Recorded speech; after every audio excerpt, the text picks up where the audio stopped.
Joseph, September 4th, empowered by the Spirit. And God sent me before you to preserve you a posterity in the earth, and to save your lives by a great deliverance. So now it was not you that sent me hither, but God. And he hath made me a father to Pharaoh, and lord of all his house, and a ruler throughout all the land of Egypt. Genesis chapter 45 verses 7 to 8. It was God's design that through Joseph, Bible religion should be introduced among the Egyptians. This faithful witness was to represent Christ in the court of kings. Through dreams, God communicated with Joseph in his youth, giving him an intimation of the high position he would be called to fill. The brothers of Joseph, to prevent the fulfillment of his dreams, sold him as a slave, but their cruel act resulted in bringing about the very thing the dreams had foretold.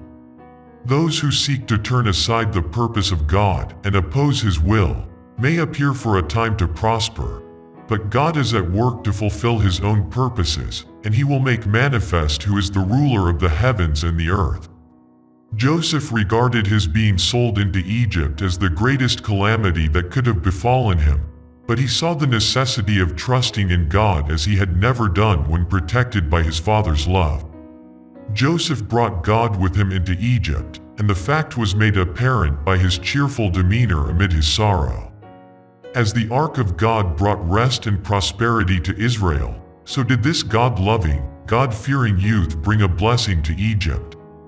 This was manifested in so marked a manner that Potiphar, in whose house he served, attributed all his blessings to his purchased slave, and made him a son rather than a servant. It is God's purpose that those who love and honor his name shall be honored also themselves, and that the glory given to God through them shall be reflected upon themselves. Joseph's character did not change when he was exalted to a position of trust. He was brought where his virtue would shine in distinct light in good works. The blessing of God rested upon him in the house and in the field. All the responsibilities of Potiphar's house were placed upon him, and in all this he manifested steadfast integrity, for he loved and feared God.